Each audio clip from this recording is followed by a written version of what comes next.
do direct mail, you understand that every select you layer on, it gets more expensive. It's greater precision. I used to tell people it's more expensive to target surgeons than general practitioners. There are way more general practitioners than surgeons, duh. Same thing with HIV versus allergies. A lot of people are sniffing this time of the year. Not many HIV hand raisers just walk around the U.S. public. HIV is very expensive to target.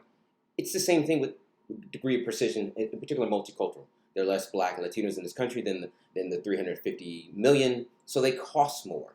And I remember speaking at a Prague I/O summit last year, and I'm like, look, there's no such thing as a $5 CPM Black consumer on the internet. It's 20, because it's a segment within a segment. Basic segmentation is more layering, cost goes up, as you said, because data goes up. The cost to acquire goes up, CPM goes up.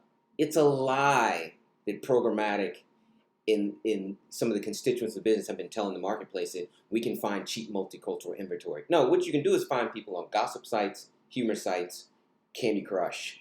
I don't have anything against those platforms, but if you're a premium brand, your consumer profile does not match to those environments. This is common sense. People are it's just a lie to say that, oh, you can reach them very efficiently and cheap. No, all segmentation costs more, and the more greater premium you put on understanding inherently who they are, and the degree of precision drives up the cost.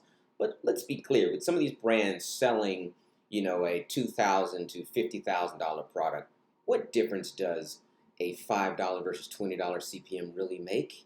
At the end of the day, there's a finite number of people operating at all times who have real intent for what you're selling.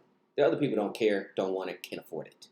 So this cheap inventory, 3 billion impressions, is a false number. It's a false positive at the highest level. At the end of the day, every marketer knows how much product they sell because it's in shipping manifest. They call it supply chain management. And they know what a growth number is. They tell their brand managers, we need to make 5, 10%, 2%, 10%, 20% a year. Well, if you take the percentage of sales volume, that's your customer number, period. It's not 3 billion. Most brands can't even support a 3x manufacturing increase. They can't do it because they can't even buy the supplies to actually triple production. So this idea that you can find all these mass A people for which don't really exist as a consumer, for which supply could not even match if it was real anyway, all makes it it's like it couldn't be the most unreal conversation. As they say, it's just anti-true. And it's like people need to get to reality and understand what's the real number that you're chasing that gets into a realizable actual cost for which the data and the CPM of that audience is really worth.